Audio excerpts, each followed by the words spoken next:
बहुत बहुत स्वागत करता हूं पुनः आप सभी बच्चों का अभ्युदय की जेई मैथ्स क्लास में।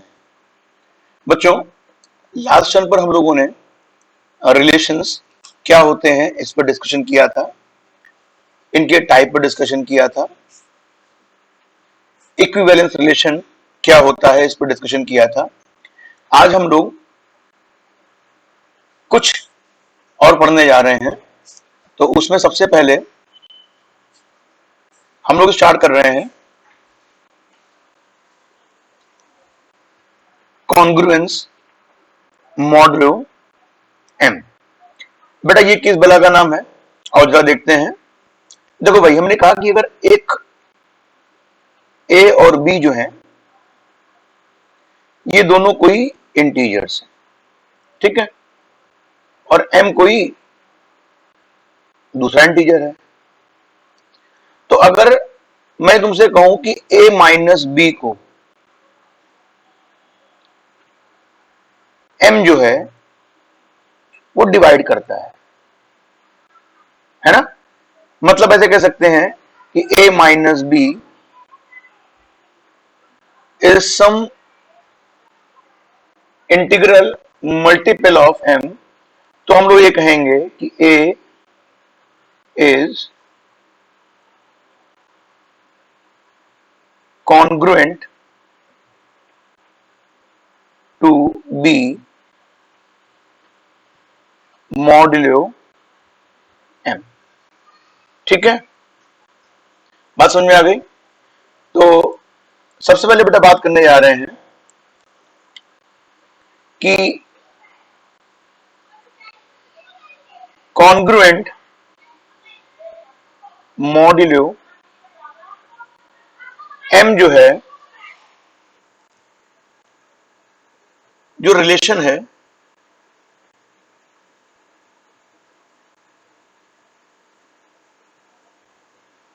On the set of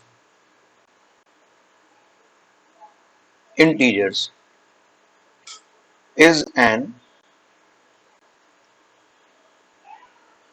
equivalence relation।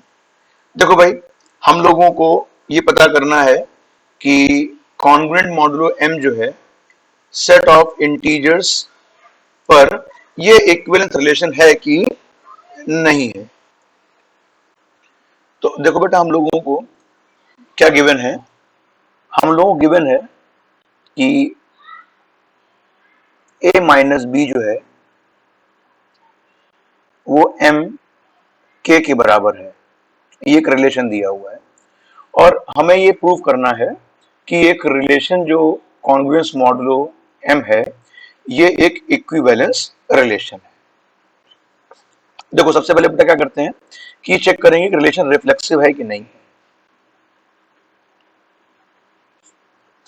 देखो भाई क्या करा जाए इसमें, सबसे पहले हम लोग क्या कर दें कि मैंने कहा था कि जो रिलेशन की डेफिनेशन दी हुई है वहां पर a बराबर b रख दीजिए।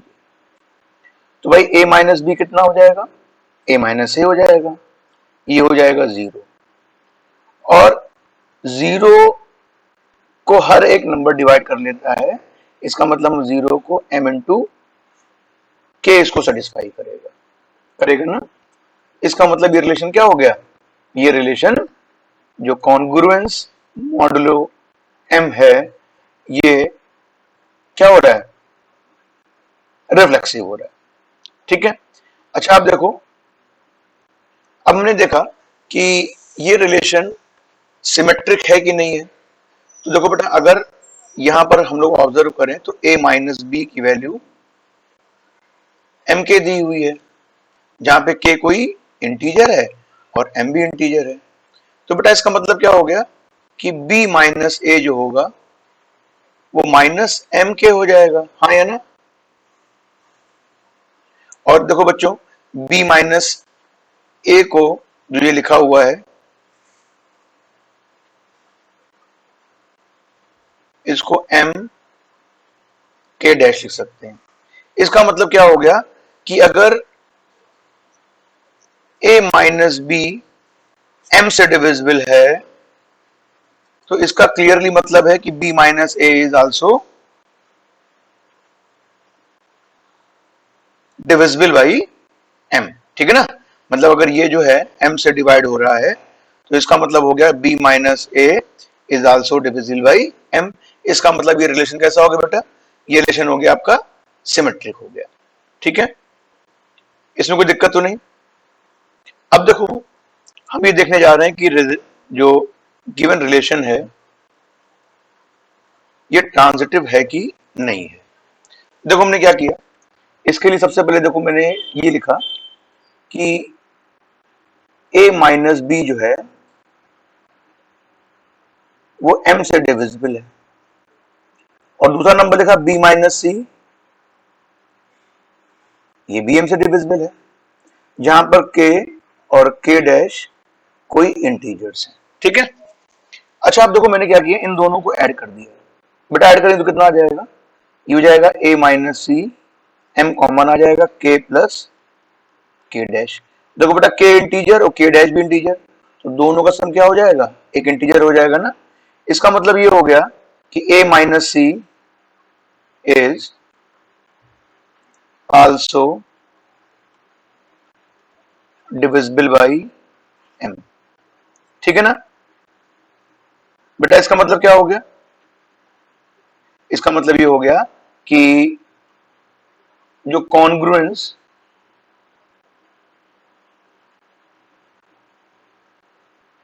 मॉडुलो m जो है इज आल्सो ट्रांजिटिव। जब ट्रांजिटिव हो गया इसका मतलब क्या हो गया भाई, इसका मतलब ये हो गया कि ये अब इक्विवेलेंस रिलेशन हो गया। क्यों भाई इक्विवेलेंस हो गया, तो इक्विवेलेंस इसलिए हो गया क्योंकि ये रिफ्लेक्सिव भी है, सिमेट्रिक भी है और ट्रांजिटिव भी है, तो इस कारण से ये पूरा का पूरा रिलेशन कैसा हो गया, तो आप लोग कहोगे कि ये एक इक्विवेलेंस रिलेशन हो गया। आप लोग बात समझ में आ गई है। बेटा हम लोग बात करने जा रहे हैं अब कुछ some special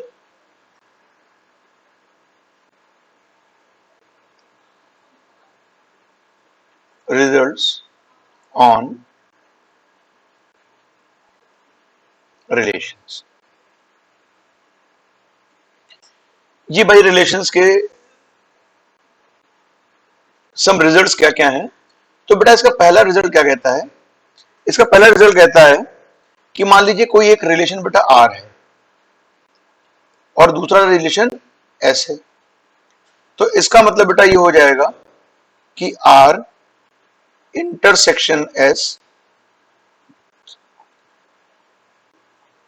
will also be an equivalence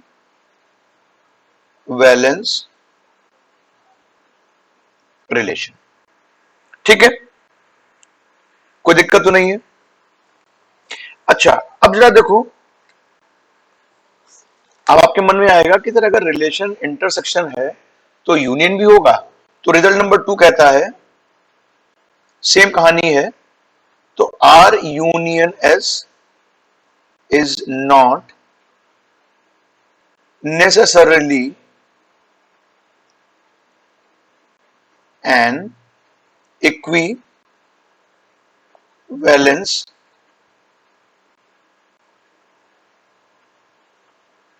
relation, ठीक है भाई, ये बात समझ में आ रही है आप लोगों को, कोई दिक्कत तो किसी को नहीं है इसमें। बेटा प्रॉपर्टी नंबर रिजल्ट बोले, रिजल्ट नंबर 3 क्या है, ये कहता है कि अगर मान लीजिए आर कोई इक्विवेलेंस रिलेशन है, ठीक है, किस सेट में, मान लो कोई सेट ए है उसके ऊपर ये आर एक इक्विवेलेंस रिलेशन है, तो ये इंप्लाई करेगा कि जो इनवर्स रिलेशन है, इनवर्स समझते हो ना बेटा, कि अगर जो रिलेशन ए टू बी है तो आर इनवर्स जो होगा वो रिलेशन बी टू ए होगा, ठीक है। तो ये कह रहा है कि भाई अगर आर इनवर्स रिलेशन भी जो होगा will also be an equivalence relation. ठीक है, ये रिजल्ट ध्यान देंगे आप लोगों को, कोई इसमें आई थिंक कंफ्यूजन नहीं होना चाहिए आप लोगों को। ठीक है, देखो बेटा, अब हम लोग कुछ क्वेश्चन पे आ जाते हैं। तो क्वेश्चन तुम्हारा ये है कि अगर कोई आर एक रिलेशन है, कौन सा रिलेशन है भाई? आप कह रहे हो कि सेट ए से सेट बी की ओर। तो इसमें चार ऑप्शन दिए हैं। पहला ऑप्शन है आर की वैल्यू ए यूनियन बी होगी। Option number B, R A intersection B के बराबर होगा। ऑप्शन नंबर सी,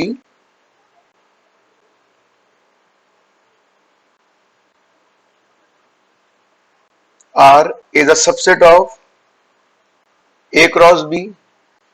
और ऑप्शन डी है R is subset of B cross A. बहुत बेसिक सा क्वेश्चन है, इसका जवाब क्या होगा भाई? तो आप कहोगे कि R is a subset of A cross B. ये तो बात सिंपल सी बात है ना, मैंने आपको पहले ही बताया था कि रिलेशन जो है वो हमेशा कहां से डिफाइन होता है?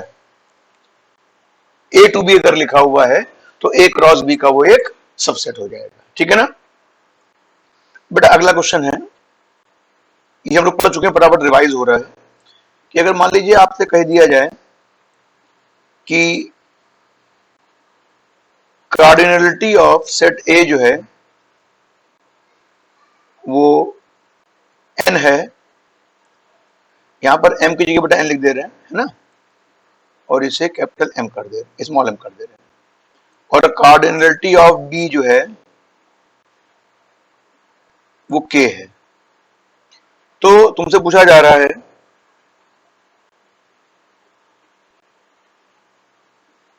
Number of relations from A to B कितने होंगे? तो सिंपल सी बात है, आपको पता है कि जो नंबर ऑफ रिलेशंस जो होंगे वो हमेशा 2 to the power order of A into order of B के बराबर होते हैं। तो 2 to the power m into n हो जाएंगे। ठीक है ना? ये तो बहुत सिंपल सा क्वेश्चन था। मान लो बेटा इसी में कहते हैं कि आपसे number of relation on set ए कितना हो जाएगा, मतलब तुम्हें ए क्रॉस ए के कितने सबसेट पॉसिबल है वो निकालना है। तो 2 की power order of A into order of A, मतलब 2 to the power m square हो जाएगा। ठीक है ना? कोई कंफ्यूजन तो नहीं इसमें? अच्छा, अब जरा देखो भाई, एक रिलेशन दिया हुआ है, एक क्वेश्चन तुम्हारे सामने आने वाला है, उसको मैं आपकी स्क्रीन पे शो कर रहा हूं, ध्यान दीजिएगा। देखो बेटा, क्वेश्चन तुम्हारे सामने लिखा हुआ है कि let R be a relation on A such that R inverse equals to R, then R is, option is reflexive, symmetric, transitive, none of these. देखो भाई, सिंपल सा कंसेप्ट है इसका। आर इनवर्स आर के बराबर दिया है। अच्छा जरा देखो, आर के एलिमेंट क्या होते हैं बेटा? आर के एलिमेंट होते हैं ए कॉमा बी, सच दैट ए और बी दोनों ही ए को बिलोंग कर रहे हैं, क्योंकि रिलेशन ऑन ए है। अच्छा बेटा, आर इनवर्स के एलिमेंट क्या होंगे? वो बी कॉमा ए होंगे, जहां पे ए और बी दोनों ही ए को बिलोंग कर रहे हैं। बेटा दोनों आपस में बराबर हैं, मतलब ए बी जो है ऐसे कह सकते हैं कि वो बी ए के बराबर है। ठीक है ना? तो इसका मतलब क्या हो गया कि अगर इसमें ए बी लाई कर रहा है आर में, तो बी ए भी लाई करेगा। क्यों? क्योंकि आर और आर इनवर्स आपस में इक्वल है। तो hence the relation R is क्या हो जाएगा? सिमेट्रिक हो जाएगा। ठीक है? बात समझ में आ गई नहीं आ गई? देखो बेटा, अगली प्रॉब्लम जो है वो तुम्हारे सामने ये है, एक रिलेशन आर है जो किसी सेट ए पर बना हुआ है। आई क्या है? आई जो है वो आइडेंटिटी रिलेशन है। क्या है बेटा? Identity relation. अब ये चार ऑप्शन दिए हुए हैं। पहला ऑप्शन है कि R is a proper subset of I. Option B क्या दिया हुआ है? I is a proper subset of R. Option C दिया हुआ है आर इक्वल्स टू आई। और ऑप्शन डी दिया हुआ है इनमें से कोई नहीं। जरा बताओ मुझको जल्दी से, आइडेंटिटी रिलेशन और एक आर जो है, ये मैंने बताया आपको, ये रिफ्लेक्सिव रिलेशन है। ये क्वेश्चन में दिया है कि आर एक रिफ्लेक्सिव रिलेशन है। इन चार ऑप्शन में से कौन सा ऑप्शन करेक्ट है? तो आपको पता है बेटा कि जितने भी आइडेंटिटी रिलेशंस होते हैं वो रिफ्लेक्सिव तो होते हैं। ये बात पता नहीं पता है कि आइडेंटिटी रिलेशन इज रिफ्लेक्सिव, लेकिन जितने भी रिफ्लेक्सिव रिलेशन है इट इज नॉट नेसेसरली कि वो आइडेंटिटी रिलेशन हो। तो ऐसे कह सकते हैं कि आइडेंटिटी रिलेशन रिफ्लेक्सिव रिलेशन से हमेशा छोटा या बराबर होगा। तो करेक्ट ऑप्शन कौन सा होगा बेटा? B is the correct option. बेटा नेक्स्ट क्वेश्चन आपके स्क्रीन पर मेंशन है। इसमें लिखा है कि let A be the non void set of the children of a family. मतलब ए एक नॉन वॉइड सेट है, मतलब इसमें कम से कम एक एलिमेंट जरूर होगा। किसके? बच्चों का सेट है एक फैमिली के। इसमें रिलेशन दिया हुआ है X is a brother of Y dash, Y dash नहीं, on A is reflexive, symmetric, transitive या नन ऑफ दीज। तो देखो भाई, आपको जैसा कि पता है कि जो रिलेशन ब्रदर ऑफ है, तो सबसे पहली बात है रिफ्लेक्सिव तो ये नहीं हो सकता। क्यों नहीं हो सकता? क्योंकि कोई खुद का भाई नहीं हो सकता है। सिमेट्रिक पे जरा चर्चा करूं। मैंने कहा था आपसे भाई कि ये रिलेशन सिमेट्रिक हो भी सकता है और नहीं भी हो सकता है।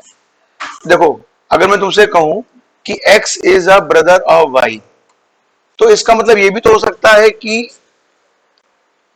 y गर्ल हो और x मेल हो। ठीक है, तो अगर x बॉय है और y गर्ल है तो x is a brother of y, लेकिन y is a sister of x हो जाएगा। मतलब अगर मैं तुमसे कहूं कि x y से रिलेटेड है, तो ये इंप्लाई नहीं कर रहा है कि y is also related with x। मतलब यहां पे कंफ्यूजन है बेटा, है ना? तो इस वजह से ये रिलेशन सिमेट्रिक भी नहीं होगा। तो ऑप्शन ए गलत हो गया, ऑप्शन बी भी गलत हो गया। जरा ऑप्शन सी पर आ जाओ। जैसे मैं तुमसे कहूं कि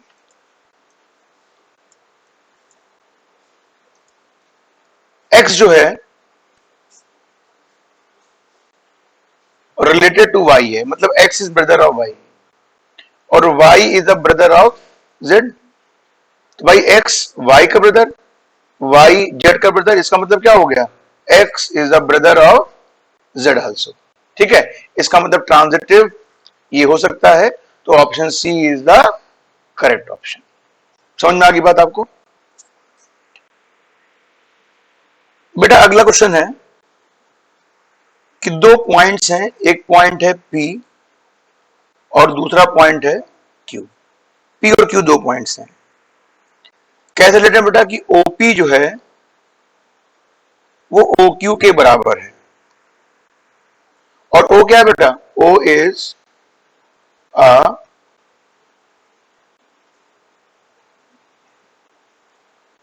फिक्स्ड पॉइंट। ठीक है, तो आपसे क्वेश्चन ये कहा जा रहा है कि ये रिफ्लेक्सिव है but not symmetric, option number 1। Option number 2, ये इक्विवेलेंस रिलेशन है। ऑप्शन नंबर 3, रिफ्लेक्सिव तो है लेकिन ट्रांजिटिव नहीं है। और ऑप्शन डी, ये सिमेट्रिक है लेकिन ट्रांजिटिव नहीं है। ठीक है, अब जरा इसके ऊपर वन बाय वन हम लोग चर्चा करते हैं। क्या चर्चा रहेगी इसमें देखना है हम लोगों को कि कौन सा ऑप्शन इसमें करेक्ट है। जरा आप लोग दिमाग लगाइए फटाफट। तो आप क्या पाएंगे कि ओपी बराबर ओ क्यू दिया है, जबकि पी और क्यू क्या है, कोई दो पॉइंट्स इन प्लेन है। तो भाई देखो, सबसे पहले अगर मैं तुमसे कह दूं कि ओपी जो है उस डिस्टेंस को हम ए नाम दे रहे हैं और ओ क्यू को हम लोग बी नाम दे रहे हैं। ठीक है, तो आप ऐसे कह सकते हैं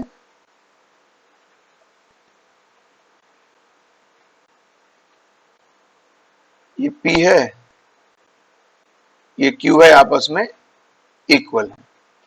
तो जरा देखो बेटा, सबसे पहली बात है कि OP जो है वो OQ के बराबर है। अगर हम A और B को बराबर रख दें तो OP बराबर OP है कि नहीं है? यस है। इसका मतलब ये रिलेशन कैसा हो गया? ये रिलेशन हो गया रिफ्लेक्सिव हो गया। ठीक है, अच्छा दूसरी बात देखो बेटा,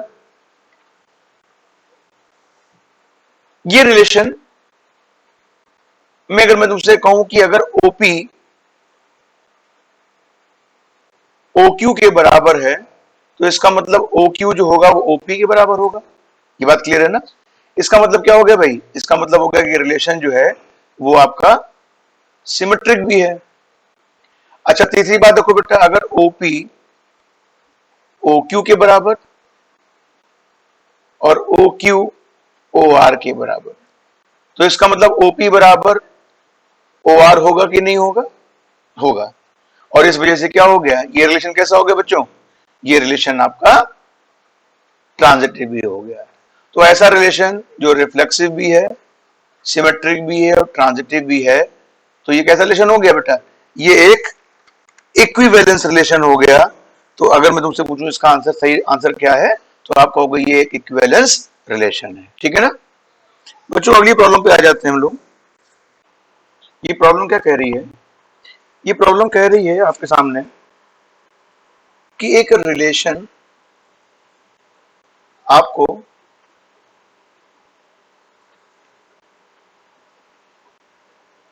वन कॉमन टू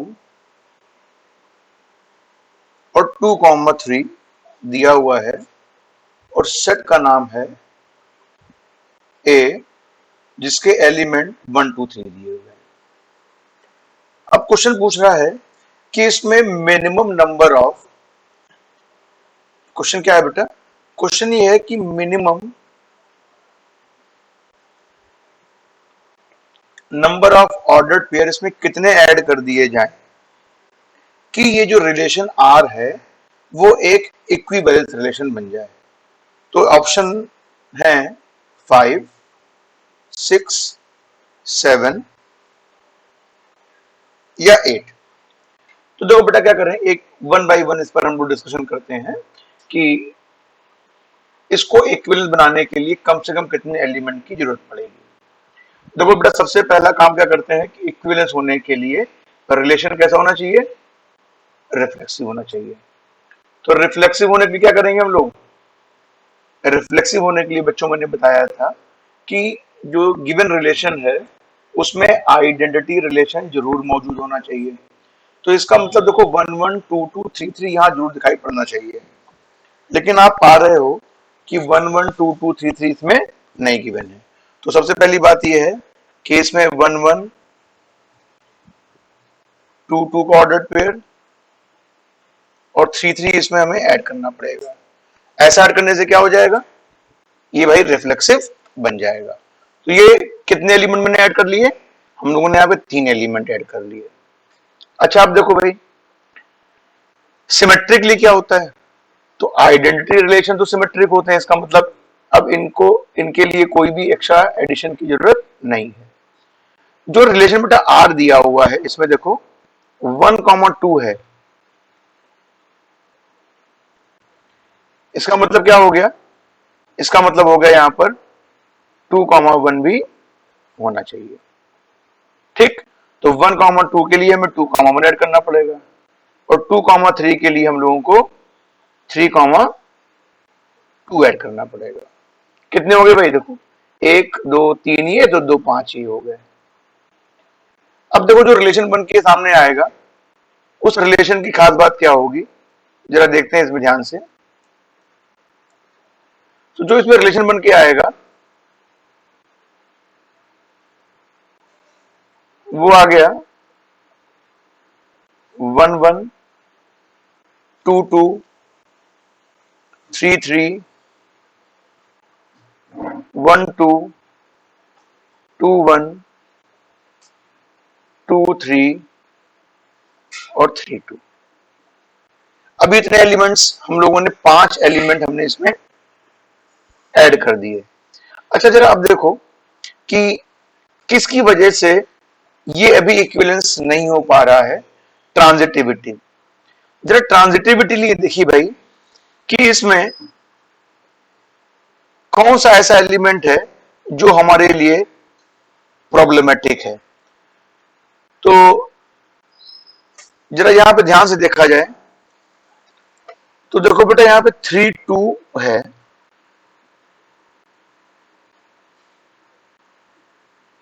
और 2 1 है, तो ट्रांजिटिव होने के लिए 3 1 भी होना चाहिए, लेकिन यहाँ पे 3 1 दिखाई नहीं पड़ रहा है, तो इसका मतलब यहाँ पे 3 1 को यहाँ पे हम लोग अभी लिखे दे रहे हैं। ठीक है, अब देखो 3 1 हो गया, तो रिफ्लेक्सिव बनाने के लिए इसको वो सिमेट्रिक बनाने के लिए फिर क्या करना चाहिए, 1 3 होना चाहिए। देखो अब हमने क्या कर दिया, 2 एलिमेंट इसमें और ऐड कर दिए। अब अगर आप लोग उसको ऑब्जर्व करेंगे तो आप पाएंगे कि ये जो रिलेशन था अब वो बढ़िया हो गया। बढ़िया का मतलब रिफ्लेक्सिव भी हो गया, सिमेट्रिक भी हो गया, ट्रांजिटिव भी हो गया। तो हम लोगों ने कितने एलिमेंट इसमें जोड़े, तो देखो हमारे सामने जो दिए हुए थे वो 1 2 और 2 3 ये दिए थे। अब जा जोड़िए 1 2 3 4 5 6 और 7, हम लोगों ने 7 एलिमेंट इसमें हम लोगों ने ऐड कर दिए। तो कम से कम 7 एलिमेंट अगर इसमें जोड़ दिए जाएं तो ये जो दिया हुआ रिलेशन है वो कैसा हो जाएगा, एक इक्विवेलेंस रिलेशन हो जाएगा। तो आंसर क्या आ गया बेटा, answer correct answer is 7 elements is required to make this relation equivalence. देखो बेटा अब जेई मेन 2020 का क्वेश्चन आपकी स्क्रीन पर है। ये क्वेश्चन क्या कह रहा है कि आर एक रिलेशन है, वो डिफाइन कैसे हो रहा है, वो डिफाइन ऐसे हो रहा है कि x comma y is such that कि x और y belongs to z। z का मतलब बेटा क्या होता है, सेट ऑफ इंटीजर्स। और दूसरी बात दी है कि x square plus 3y square is less than और इक्वल टू 8। ठीक है, ये कह रहा है कि एक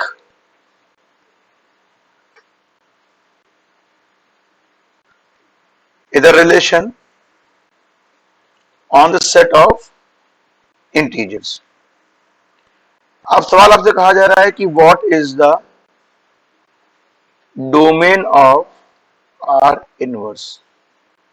देखो दिया बेटा हमें आर के बारे में है, हमें डोमेन ऑफ आर इनवर्स निकालना है। तो डोमेन ऑफ आर इनवर्स का मतलब क्या हो गया, आपको पता है कि जैसा कि मैंने पहले लेक्चर में डिस्कस किया था इसके, कि डोमेन ऑफ आर इनवर्स जो होता है वो रेंज ऑफ आर के बराबर होता है। तो हमारा यहाँ पे क्या काम है बच्चों, ये हमारे यहाँ पे काम है कि हमें डोमेन ऑफ आर इनवर्स निकालने के लिए रेंज ऑफ आर निकालनी है। तो देखो बेटा यहाँ पर जो रिलेशन दिया हुआ है वो रिलेशन क्या दिया है, रिलेशन आपका दिया है बच्चों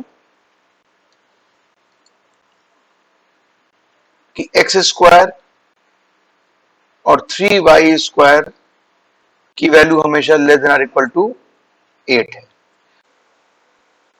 तो देखो बेटा यहाँ पर किस तरीके से इसकी प्लानिंग करी जाए क्वेश्चन की।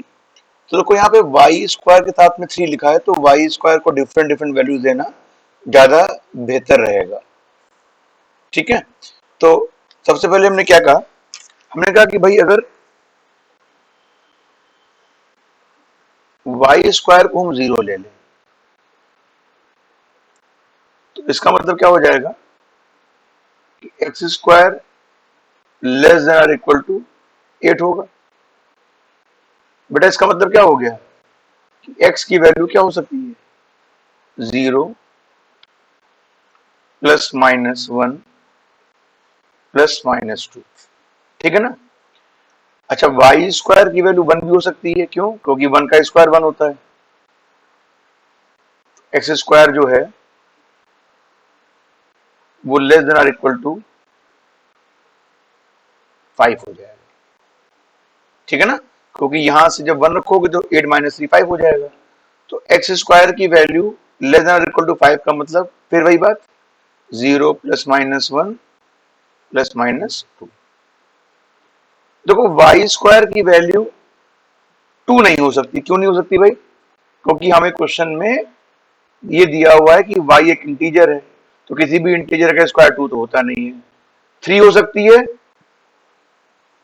नहीं, तो पॉसिबिलिटी क्या बची, पॉसिबिलिटी बची y² इज इक्वल टू 4। तो जैसे ही हमने y² को हमने 4 रखा तो y² 4 रखने पर हमें क्या मिलेगा, x² plus 12 less than or equal to 8।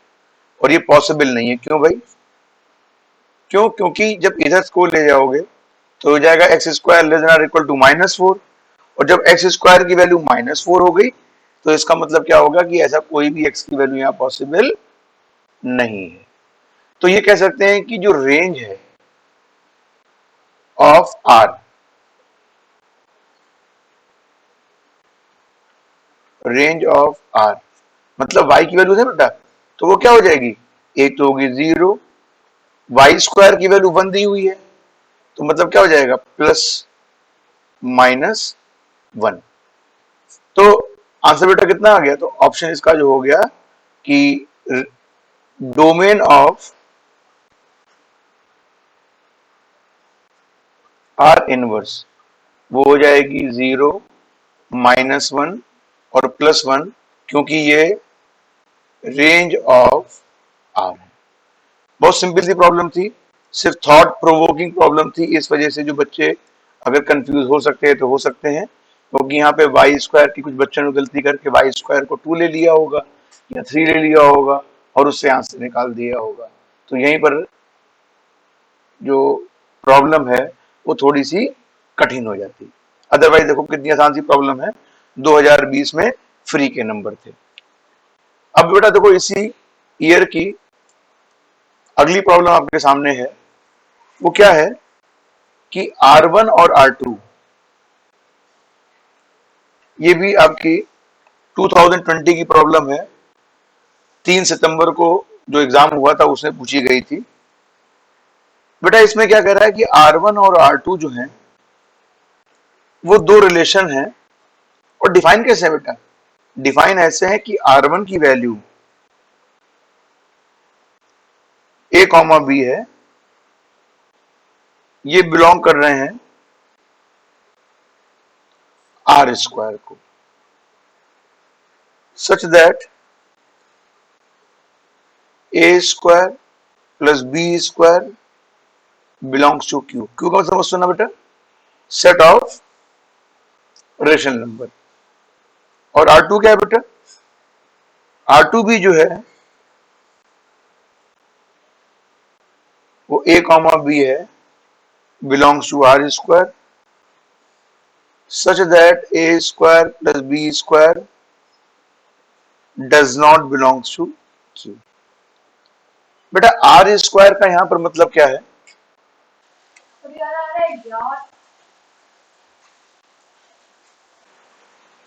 देखो बेटा, ये आपके स्क्रीन पर कुछ क्वेश्चंस डिस्कस कर रहे हैं वन बाय वन, तो इनको यहां पर हम लोग बात करेंगे। तो जरा देखो बेटा यहां पर क्या हो रहा है कि पहला क्वेश्चन जो दिया हुआ है वो दिया है कि an integer m is said to be related to another integer n। मतलब m जो है वो रिलेटेड टू n है। कब? कह रहा है कि if m is a multiple of n। तो मल्टीपल ऑफ n का मतलब क्या हो गया? जो n है वो हमेशा less than or equal to m होगा। क्यों भाई? क्योंकि आपको ये पता है कि कोई भी नंबर अगर दिया हुआ है और वो आपसे कहा जा रहा है कि दूसरे का मल्टीपल है, तो इसका मतलब वो नंबर उस नंबर जो गिवन नंबर है उससे क्या होगा? हमेशा बड़ा होगा या उसके बराबर होगा। जैसे मैं तुमसे कहूं मल्टीपल ऑफ 5 क्या है, तो मल्टीपल ऑफ 5 का मतलब तो 5 हो जाएगा, फिर 10 हो जाएगा, फिर 15 हो जाएगा, बहुत सारे हो जाएंगे। तो देखो जितने भी मल्टीपल्स हैं वो क्या हो रहे हैं बेटा? इस नंबर से बड़े या बराबर है। तो कह रहा है कि m is a multiple of n। इसका मतलब m जो होगा क्या होगा बेटा? वो n से बड़ा होगा। ठीक। अच्छा दूसरी बात देखो, ऐसे कह सकते हैं कि जो m है वो आपका nk के बराबर होगा। अभी सहमत हो मेरी बात से? जब m की वैल्यू nk के बराबर आ गई तो अब हमें चेक करना है, मतलब ये रिलेशन डिफाइन ऐसा हो रहा है, ऐसे कह सकते हैं कि m बराबर nk है। अब भाई क्वेश्चन में क्या कहा जा रहा है? आपसे क्वेश्चन में कहा जा रहा है कि ये पता करना है कि ये रिलेशन रिफ्लेक्सिव या सिमेट्रिक है, रिफ्लेक्सिव और ट्रांजिटिव है, सिमेट्रिक और ट्रांजिटिव है, और इक्विवेलेंस रिलेशन। इन चारों रिलेशन में से ये कौन सा रिलेशन है? तो जरा देखो, सबसे पहले बेटा अगर हम लोग k की वैल्यू 1 ले लें तो m बराबर n आ जाएगा। इसका मतलब ये कह सकते हैं कि m is related with m। तो इसका मतलब ये हो गया कि रिलेशन रिफ्लेक्सिव तो हो ही गया है। अच्छा अब देखो बेटा, हमें देखना है कि सिमेट्रिक है कि नहीं है। जैसे मैं तुमसे एग्जांपल कहूं 10 is a multiple of 5, but 5 is a factor of 10, not a multiple.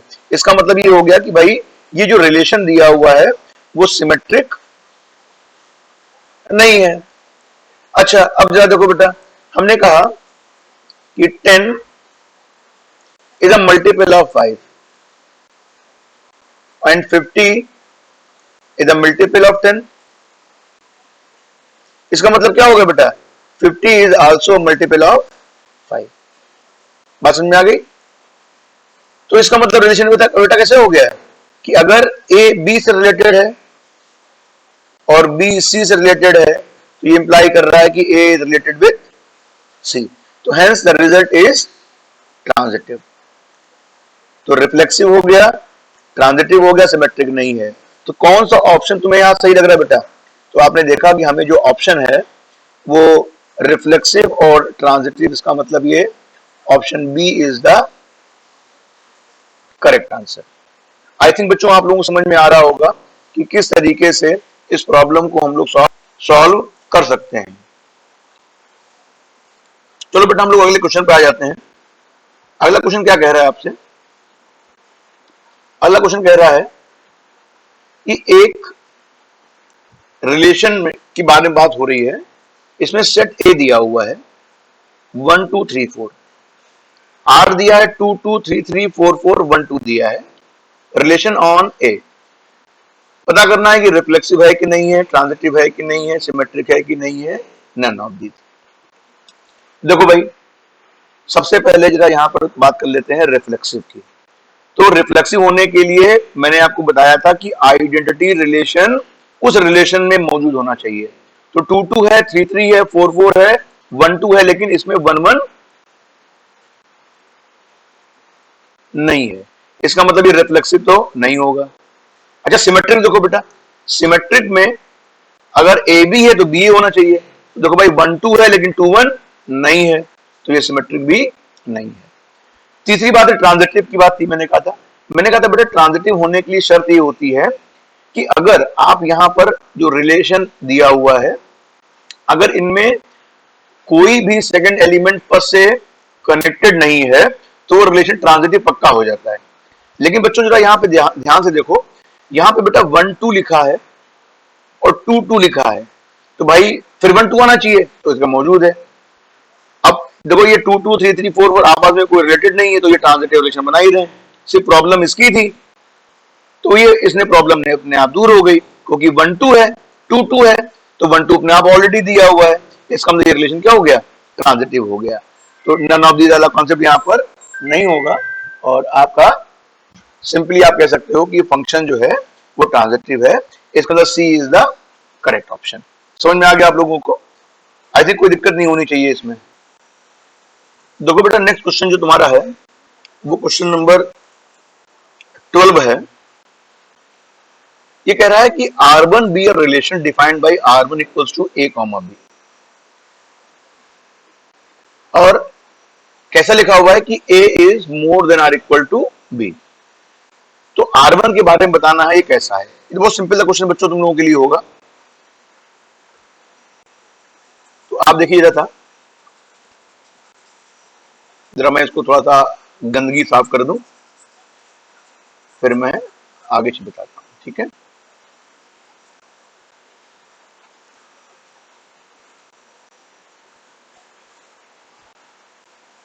तो देखो बेटा यहां पर सबसे पहले एक बात जान लो कि A is more than or equal to B दिया है, तो मैंने कहा था जो भी रिलेशन की परिभाषा दी हुई हो उस परिभाषा में क्या करना होता है कि अगर A और B लिखा है तो A और B को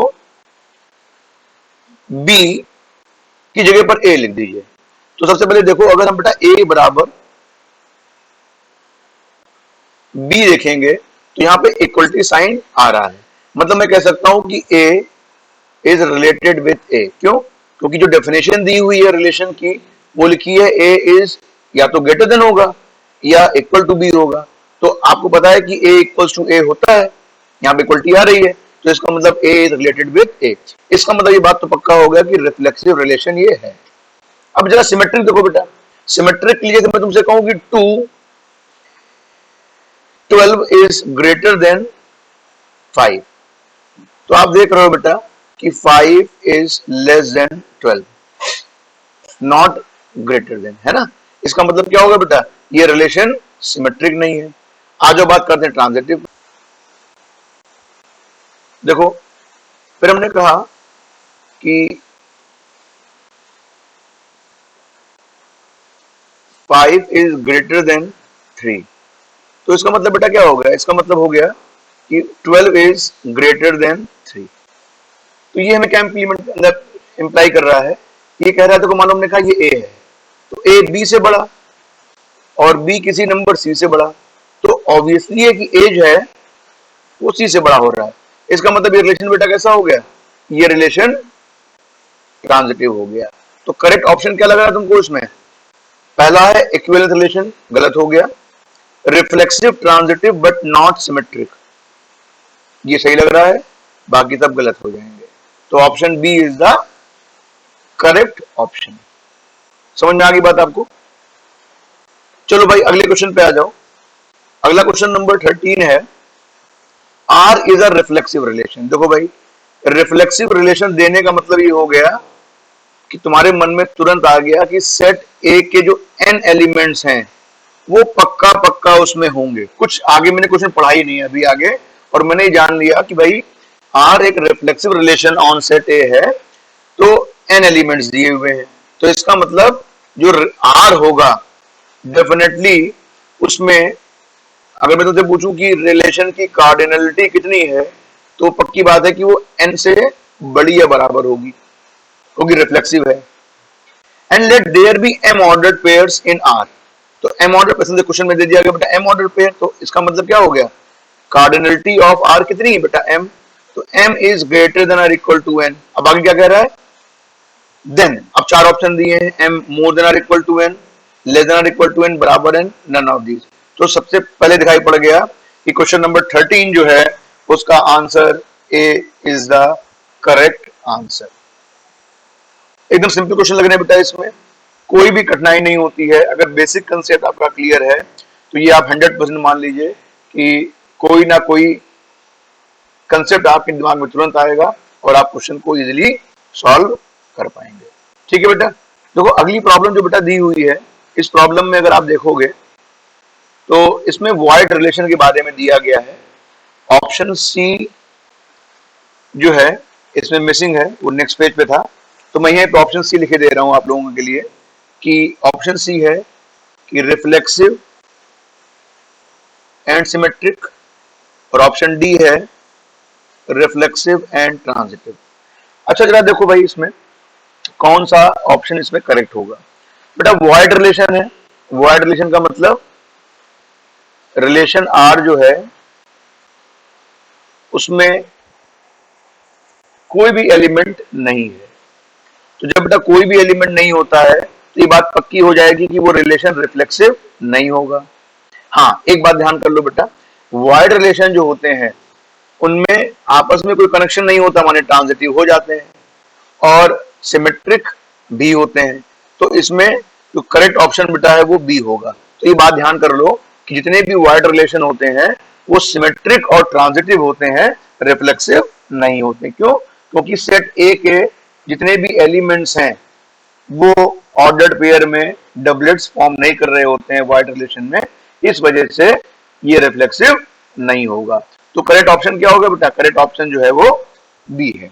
अब बेटा हम लोग नई शीट इसके ऊपर लगाने जा रहे हैं और उसके बाद में कुछ और क्वेश्चन डिस्कस करके फिर हम लोग अपने जो नया टॉपिक है जिसका नाम है स्पेशल काइंड ऑफ रिलेशन मतलब फंक्शन, उस पर डिस्कस करेंगे। देखो बच्चों अब आपके सामने एक नई शीट आ गई है। तो बात बेटा यहां पर आ रही है कि क्वेश्चन नंबर 15 पे आ जाओ। R be an equivalence relation. तो कितनी सिंपल सा क्वेश्चन है। इक्विवेलेंस रिलेशन होने का मतलब ये हो गया कि रिफ्लेक्सिव भी है, सिमेट्रिक भी है और ट्रांजिटिव भी है। इसमें कितने एलिमेंट दिए बेटा? दिए एन दिया हुआ है, जैसे दिखाई ना पड़ रहा हो तो एन एलिमेंट दिए हैं। Then number of ordered pair in R. तो देखो भाई तुमसे कहा जा रहा है कि आर में कितने ऑर्डर्ड पेयर होंगे। ऑप्शन दिए हैं less than N, equal to N, less than और equal to N, none of these. तो एक बात तुम समझ लो, कोई भी बेटा इक्विवेलेंस रिलेशन अगर दिया हुआ है तो इसका मतलब हो गया कि उसमें कम से कम उतने एलिमेंट जरूर होने चाहिए जितना कि कार्डिनलिटी ऑफ ए क्रॉस ए है। ठीक है। तो देखो जरा तुमसे कहा जा रहा है सेट हैविंग एन एलिमेंट्स, तो इसका मतलब बेटा उसमें कितने ऑर्डर्ड पेयर बनेंगे? तो उसमें ऑर्डर्ड पेयर पक्का हो गया कि एन ऑर्डर्ड पेयर्स तो बनेंगे ही बनेंगे। वैसे तो नंबर ऑफ ऑर्डर्ड पेयर कितने होंगे बेटा? N into n. लेकिन इसमें बात ये आ रही है कि कम से कम मिनिमम पूछा था नंबर ऑफ ऑर्डर्ड पेयर कितने होंगे। तो ऑप्शन दिए less than N, greater than और equal to N, less than और equal to N, none of these. तो ये बात बेटा पक्की हो गई कि जितनी कार्डिनलिटी ए की होगी उतने ऑर्डर्ड पेयर तो वहां पर पक्के पक्के होंगे ही होंगे। तो ग्रेटर देन और equal to n is the correct option.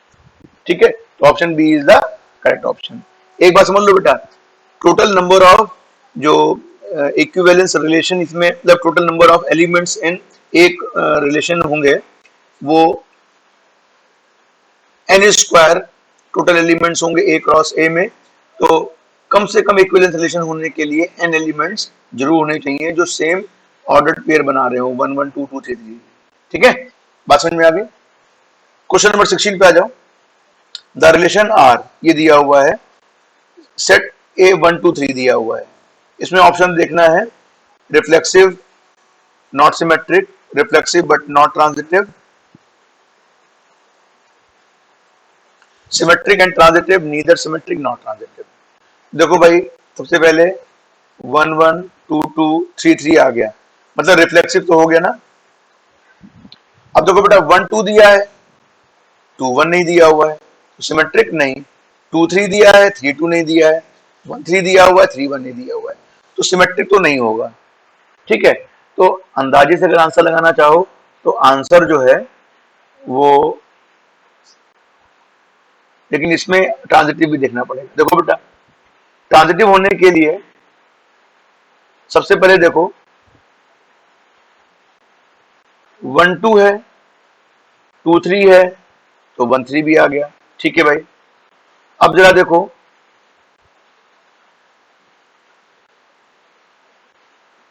और कौन कौन से इसमें पॉसिबिलिटीज हैं। देखो बेटा, यहां पर जो दिखाई पड़ रहा है उसके हिसाब से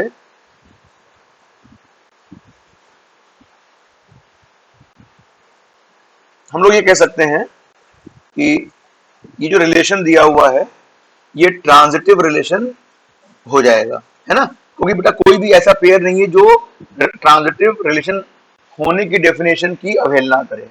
तो इसका मतलब क्या हो गया कि ये रिलेशन जो है इसमें कौन सा ऑप्शन सही रहेगा। तो बेटा आप कहोगे कि इसमें जो रिलेशन है वो 4 ऑप्शन में पहला ऑप्शन ऐसा है जो कि आपको दिखा रहा है कि रिफ्लेक्सिव बट नॉट सिमेट्रिक। अच्छा, रिफ्लेक्सिव है और ट्रांजिटिव भी है लेकिन वो ऑप्शन नहीं दिया है, तो ए इज द करेक्ट ऑप्शन। बात समझ में आ गई। अब जरा क्वेश्चन नंबर 17 पे डिस्कस कर लेते हैं। करा R and S be two equivalence relation. देखो ये बात आ गई ना, इक्विवेलेंस रिलेशन है, then R union S is an equivalent relation, R intersection S, R minus S, none of these। बेटा कि जैसा कि मैंने अभी बिगिनिंग में प्रॉपर्टी डिस्कस करी थी कि अगर दो रिलेशन इक्विवेलेंट रिलेशन होते हैं तो उनका इंटरसेक्शन जो है वो एक क्या होता है, इक्विवेलेंट रिलेशन होता है। ये हो भी सकता है, नहीं भी हो सकता, इसके बारे में भी पता नहीं है, तो करेक्ट ऑप्शन इज बी। ठीक है, क्वेश्चन नंबर 18 पे आ जाओ बेटा। क्वेश्चन नंबर 18 है, दस रिलेशन इज सबसेट ऑफ। अब देखो भाई, subset of power set of set ए। देखिए द रिलेशन क्या है, इज सबसेट ऑफ किसके बारे में, पावर सेट का। तो पावर सेट बेटा एक ऐसा सेट होता है जिसमें जितने भी ए के पॉसिबल सेट हैं वो उसमें आ जाते हैं। ठीक है, तो तुम्हें पता करना है कि ये रिलेशन कैसा है, सिमेट्रिक है, एंटी सिमेट्रिक है, इक्विवेलेंट रिलेशन है, नन ऑफ दीज है। देखो बेटा इस क्वेश्चन की जो हम लोग अप्रोच लेंगे वो इस तरीके से लेंगे कि इस सबसेट ऑफ, जैसे मैं तुमसे कह दूं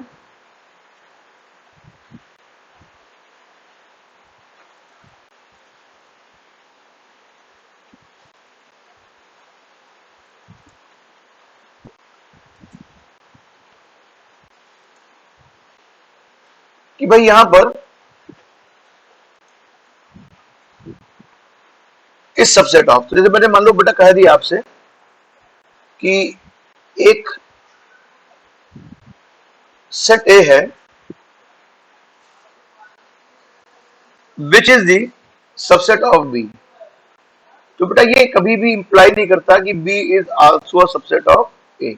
तो इसका मतलब क्या होगा, इस सबसेट ऑफ में अगर ए बी का सबसेट है तो बी सबसेट ऑफ ए होगा या नहीं होगा, ये डिपेंड, मतलब ये नहीं होगा, इसलिए सिमेट्रिक नहीं है। तो जब सिमेट्रिक नहीं है तो इक्विवेलेंट रिलेशन नहीं होगा। अब देखो दूसरा दो ऑप्शन बचे बी और डी, एंटी सिमेट्रिक और नन ऑफ दीज। अब जरा देखो बेटा, एंटी सिमेट्रिक की मैंने डेफिनेशन बताई थी कि अगर मैं तुमसे कहूं कि अगर ए सबसेट ऑफ बी है और बी सबसेट ऑफ ए है, इसका मतलब ए बराबर बी हो गया ना। तो एंटी सिमेट्रिक की जो डेफिनेशन है वो यही है कि अगर ए इज रिलेटेड विद बी और बी रिलेटेड विद ए हो, और अगर ऐसा होने से क्या हो जाए कि वो इक्वलिटी होल्ड करने लगे, तो वो रिलेशन कहलाता है एंटी सिमेट्रिक। तो इसका मतलब ऑप्शन बी जो है इज द करेक्ट ऑप्शन, क्योंकि हमें पता है कि अगर ए बी का सबसेट है और बी जो है वो ए का सबसेट है तो ये इंप्लाई कर रहा है कि ए बराबर बी। तो इसका मतलब सही ऑप्शन क्या हो गया, एंटी सिमेट्रिक ये रिलेशन हो गया। आओ जरा क्वेश्चन नंबर 90 पे आ जाए। 19 क्वेश्चन क्या दिया हुआ है, x कॉमा वाई दिया है, x square plus y square बराबर 1 दिया है। आपको पता करना है कि ये रिफ्लेक्सिव है, सिमेट्रिक है या क्या है। तो देखो बेटा, दो नंबर का स्क्वायर 1 के बराबर है, तो इसका मतलब इसके अगर मैं तुमसे कहूं x और y दोनों ही क्या कर रहे हैं, रियल नंबर को बिलोंग कर रहे हैं। तो ऐसे दो कौन से रियल नंबर हैं जिनका स्क्वायर 1 के बराबर है, तो आप कहोगे सिंपली जो सेट P बनेगा, ये जो वो क्या बनेगा, अगर x की वैल्यू 0 ले लें तो y की वैल्यू प्लस माइनस 1, और अगर हम लोग y को 0 ले लें तो x की वैल्यू प्लस माइनस 1। अच्छा बेटा, कोई और वैल्यूज हैं ऐसी तुम्हारे नजर में जिनका सम 1 आ जाए, x और y रियल नंबर है, तो आप कहोगे सर अगर 1/√2 ले लें तो इसका स्क्वायर 1/√2 का स्क्वायर, ये 1/2 1/2 मतलब आ जाएगा 1, ये भी आ जाएगा। तो कितनी पॉसिबिलिटीज हैं इसमें, तो आप देखोगे ये रिलेशन जो है वो रिफ्लेक्सिव नहीं है बेटा। रिफ्लेक्सिव क्यों नहीं है, क्योंकि सारे रियल नंबर माने 1 1 2 2 3 3 या √2 सेम एलिमेंट्स नहीं आ रहे हैं, तो इसकी बात होगी कि रिफ्लेक्सिव नहीं है। अच्छा, ट्रांजिटिव भी बेटा नहीं है। ट्रांजिटिव क्यों नहीं है, ये तो मानो हमने यहाँ पे कुछ एलिमेंट्स बनाए हैं, यहाँ पे बहुत सारे पॉसिबिलिटीज हैं। तो आप देख रहे हो कि अगर 0 1 है और 1 0 है, तो क्या 0 0 इसको सेटिस्फाई कर रहा है, नहीं कर रहा है, माने ट्रांजिटिव भी नहीं है। हाँ, लेकिन सिमेट्रिक जरूर है ना। सिमेट्रिक है, इसका मतलब कैसे पता चला बेटा, देखो 0 1 है तो 1 0 है, क्योंकि बेटा x square plus y square बराबर 1 है, इसका मतलब y square plus x square भी 1 होगा, तो ये रिलेशन क्या हो जाएगा, रिलेशन हो जाएगा वो सिमेट्रिक। तो symmetric is the correct option. अब जरा देखिए, आपसे कहा जा रहा है इसमें कि आर एक रिलेशन है ए कॉमा ए, एक सेट ए पर आर इज सिमेट्रिक। अब देखो बेटा, a comma anti symmetric, symmetric and anti symmetric, neither symmetric nor anti symmetric. देखो इस क्वेश्चन में क्या कर रहा है कि यहाँ पे जो ऑप्शन दिए हुए हैं उनको जरा 1 बाय 1 देखो। वैसे मैंने आप लोगों को ऑलरेडी बता चुके हैं कि अगर कभी भी किसी रिलेशन में सिंगल एलिमेंट लिखा हो तो ये बात पक्की होती है कि वो ट्रांजिटिव होगा, ये मैं पहले भी बता चुका हूं आप लोगों को। अब जरा देखना है इसको, ए कॉमा ए गिवन है, तो ए कॉमा ए गिवन होने का मतलब ये सिमेट्रिक तो पक्का हो गया, क्योंकि ए कॉमा ए का जो अपोजिट होगा, ए मतलब इसका सिमेट्रिक रिलेशन ए कॉमा ए होगा, वो भी हो गया, इसका मतलब सिमेट्रिक हो गया। अब जरा देखो बेटा एंटी सिमेट्रिक, एंटी सिमेट्रिक का मतलब तुमको बहुत सिंपल शब्दों में मैं पहले बता चुका हूं, फिर देख लो। मैंने कहा था कि मान लो बेटा x और y किसी रिलेशन को बिलोंग कर रहे हैं और y x भी उसी रिलेशन को बिलोंग कर रहे हैं, और ये क्या इंप्लाई कर दे, ये इंप्लाई कर दे कि x बराबर y हो जाए, तो ये रिलेशन कहलाता है एंटी सिमेट्रिक रिलेशन कहलाता है। जैसे मैं तुमसे कह दूं कि एक रिलेशन है इज डिविजिबल बाय, तो हमने कहा कि भाई x जो है वो y से डिविजिबल है, और फिर मैं कहूं y इज x से डिविजिबल है, इसका मतलब x बराबर क्या हो गया बेटा, y हो गया ना। अगर कोई नंबर दूसरे को डिवाइड कर रहा है और दूसरा नंबर उसको डिवाइड कर रहा है तो दोनों आपस में बराबर हो गए ना। तो अगर कभी ऐसा रिलेशन हो जाता है तो वो क्या हो गया, सिमेट्रिक रिलेशन हो गया, और एंटी सिमेट्रिक। तो यहां पर देखो भाई a कॉमा ए दिया है, दोनों एलिमेंट सेम दिए हुए हैं, सेम एलिमेंट होने का मतलब क्या हो गया, a is related with a हो गया, तो इसका मतलब ये रिलेशन एंटी सिमेट्रिक भी है, तो सिमेट्रिक भी हो गया और एंटी सिमेट्रिक भी हो गया। तो finally option C is the correct option. इसका मतलब कह सकते हो भाई कि जो रिलेशन a कॉमा ए दिया हुआ है वो सिमेट्रिक और एंटी सिमेट्रिक दोनों है। अच्छा, एक बात, अब यहाँ पे ट्रांजिटिव भी है लेकिन ट्रांजिटिव ऑप्शन नहीं दिया हुआ है, इसलिए ऑप्शन सी को ही हम लोग करेक्ट ऑप्शन मानेंगे। अब क्या कह रहा है तुमसे बेटा, कह रहा विच one of the following, question number 21 पे आ जाते हैं। क्वेश्चन नंबर 21 कह रहा है कि which one of the following relations on R, R का मतलब set of real number, is an equivalence relation. अब देखो बेटा इसमें सबसे पहले हम लोग फटाफट जो गलत वाले उनको हटा दिया जाए, बेटा ए और बी रिलेशन 2 में डिफाइन है कि ए इज मोर देन और इक्वल टू बी, तो अगर ये इंप्लाई नहीं कर रहा है कि बी इज मोर देन और इक्वल टू ए, इसका मतलब ये तो पक्का हो गया कि ये रिलेशन सिमेट्रिक नहीं है, तो इक्विवेलेंस हो नहीं सकता। अब ए डिवाइड बी, तो जरूरी नहीं कि बी डिवाइड ए करे, तो ये भी नहीं है। बेटा ए लेस देन बी, तो बी इज, यहां पर ए लेस देन ए नहीं हो सकता है, माने ये भी नहीं है। तो मॉड ए बराबर मॉड बी जो है ये ओनली द करेक्ट ऑप्शन। देखो बेटा क्वेश्चन नंबर 22 पे आ जाते हैं। क्वेश्चन नंबर 22 क्या कह रहा है? क्वेश्चन नंबर 22 आपका कह रहा है कि x be a family of sets, x में क्या है बेटा, सारे सेट्स दिए हुए हैं, and are be a relation on x. कैसे डिफाइन हो रहा है कि A is disjoint from B, तो भाई सिंपल बात है कि ए अगर डिसजॉइंट फ्रॉम बी है तो बी इज डिसजॉइंट फ्रॉम ए हो जाएगा, तो इसका मतलब symmetric is the correct option. दूसरे बारे में कुछ सोचना ही नहीं है, ठीक है। तो जब दोनों बेटा अलग अलग हो जाएंगे तो इसका मतलब ये सिमेट्रिक, मतलब ए डिसजॉइंट फ्रॉम बी और बी डिसजॉइंट फ्रॉम ए, तो सिमेट्रिक रिलेशन ये हो गया। अच्छा आप जरा आगे बढ़ते हैं, क्वेश्चन नंबर 23 पे आ जाओ। R is an equivalent relation on set A, then R inverse is reflexive only, symmetric but not transitive, equivalence none of these।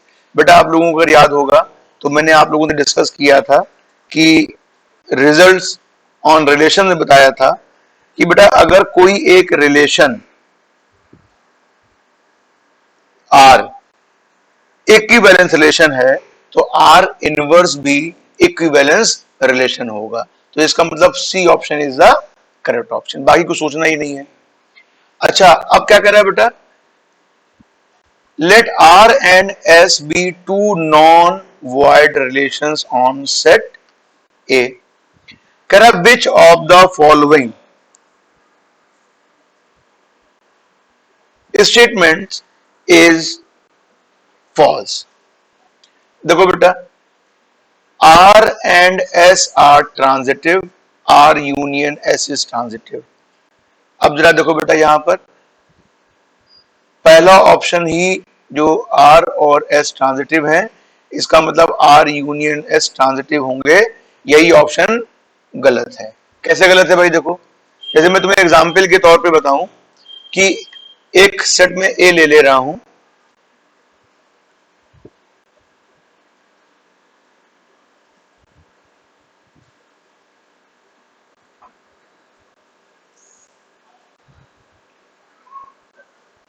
ये है बेटा एक सेट ए, मैंने मान लिया कि 1 ABC लिखा है, ठीक है। और हम लोगों ने क्या किया कि एक रिलेशन आर बना ले रहे हैं, A B B C comma C, A comma B और बी कॉमा ए। तो भाई देखो ये ट्रांजिटिव है, चेक कर लेना इसको। दूसरा बेटा मैंने मान लिया, ये बना लिया A B B C C B C और सी बी, ये भी बेटा इक्विवेलेंस है। लेकिन जब इनका आप यूनियन करेंगे बेटा, यूनियन करने में क्या आ जाएगा, तो आप देखोगे जब बेटा इनका यूनियन करेंगे तो हमारे पास में ए बी भी आएगा, बी ए भी आएगा, बी सी भी आएगा, सी बी भी आएगा, ठीक है। तो देखो बेटा ए बी है आर में और बी सी है एस में, तो इनकी जो यूनियन होगा आर यूनियन एस, उसमें ए बी और बी सी दोनों आने पर ए सी आना चाहिए, और वो इस पूरे रिलेशन में कहीं भी नहीं दिया हुआ है। इसका मतलब यूनियन जो है, अगर दो रिलेशन ट्रांजिटिव हैं तो उनका यूनियन ट्रांजिटिव हो भी सकता है और नहीं भी हो सकता है। इसका मतलब ये ऑप्शन जो है वो फॉल्स ऑप्शन है, तो अवर आंसर इज ए, ठीक है। बात समझ में आ गई आप लोगों को। आइए जरा नेक्स्ट क्वेश्चन पे आ जाते हैं। नेक्स्ट क्वेश्चन है कि R is a relation less than, ये एक ऑप्शन दिया है फ्रॉम ए, और ए दिया है 1 2 3 4। तो a comma b belongs to R, इसका मतलब ए लेस देन बी होगा, then R not R inverse. बेटा आर नॉट आर इनवर्स का मतलब क्या हो गया कि we are combining two relations, एक आर और उसमें किसको कंबाइन कर रहे हैं, आर इनवर्स को। तो बेटा कॉम्बिनेशन मतलब इनका जो कंपोजिशन किस तरीके से होता है, तो देखो बेटा इसमें होता क्या है, इसमें मान लो, देखो भाई सबसे पहले हम लोग बात करेंगे कि कंपोजिशन ऑफ रिलेशंस जो है वो क्या है। तो देखो बेटा मान लो कि कोई एक रिलेशन ए से बी है और उसका नाम है मान लो आर, इसके एलिमेंट ए बी दिए हुए हैं, जहां पे ए को बिलोंग कर रहा है, बी को बिलोंग कर रहा है, ठीक है ना। और दूसरा रिलेशन बी से सी है, मान लो इसमें रिलेशन एस डिफाइन हो रहा है बी कॉमा सी, मतलब जहां पे बी को बिलोंग कर रहा है और सी को बिलोंग कर रहा है। तो अगर मैं इनका कंपोजिशन के बारे में बात करूं तो इनका कंपोजिशन जो होगा एस नॉट आर या आर नॉट एस, दोनों पॉसिबल है, एस नॉट आर कहें या आर नॉट एस कहें। तो बेटा एस नॉट आर कैसे डिफाइन होगा, तो आप इसे कहोगे कि एस नॉट आर का मतलब ये हो गया कि ये जो रिलेशन होगा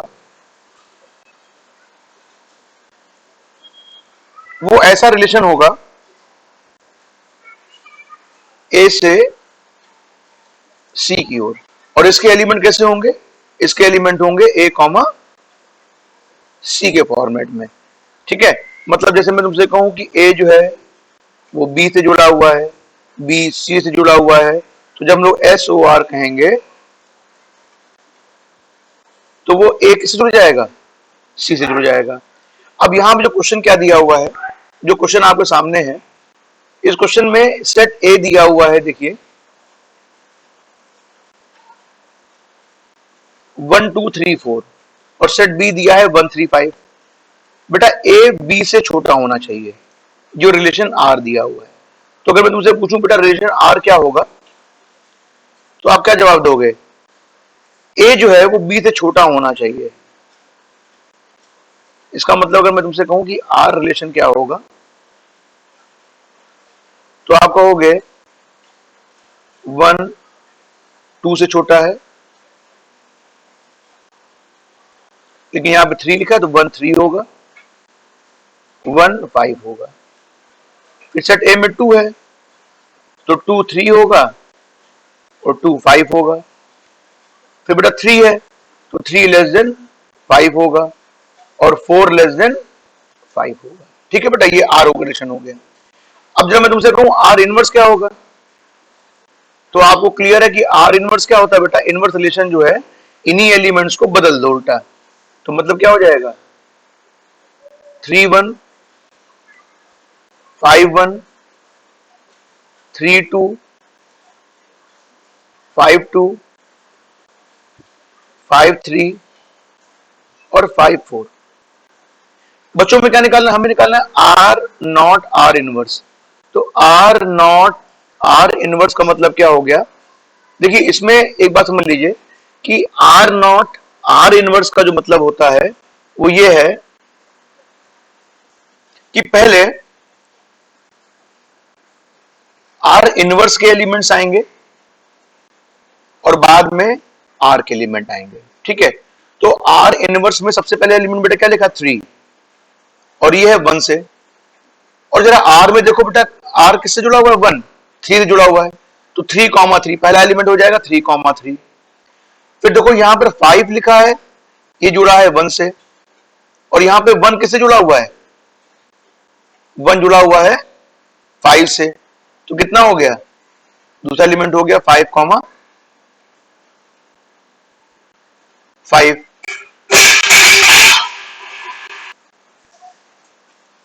बेटा और क्या हो जाएगा, जरा देखो 3 1 के साथ में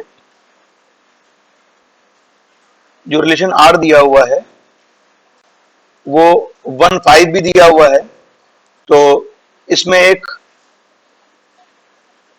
3 5 भी हो जाएगा। बेटा 3 2 दिया हुआ है, और 2 कहां कहां पे है, 2 यहाँ पे, तो 2 3 और 2 5, तो मतलब 3 3 तो आ ही चुका है, 3 5 भी आ चुका है, ये भी बन गया मामला। फिर 5 2 दिया हुआ है और 2 किससे जुड़ा हुआ है, 2 3 से, तो 5 3 हो जाएगा। और बेटा क्या होगा, 5 2 2 3 और 5 2 5 5, तो 5 5 तो ऑलरेडी दिया हुआ है इसमें। फिर आ जाओ 5 3 पे आ जाओ, 5 3 जो है वो 3 जुड़ा हुआ है 5 से, तो 5,5 आना चाहिए, वो भी आ गया यहाँ पर। फिर 5,4, 5,4, तो 4 जुड़ा है 4 से, 4,5, तो 5,5 ये आ गया। इसका मतलब कि 3 3 आना चाहिए, 3 5 आना चाहिए, 5 3 आना चाहिए, 5 5 आना चाहिए। इसका मतलब clearly option C is the correct option. I think आप लोगों को क्लियर हो गया है। तो आज बेटा हम लोग अपनी क्लास यहीं पर समाप्त कर रहे हैं। नेक्स्ट टर्न पर हम लोग स्पेशल काइंड ऑफ रिलेशन जिसे फंक्शन कहते हैं उसको हम लोग स्टार्ट करेंगे। तब तक के लिए बाय बाय।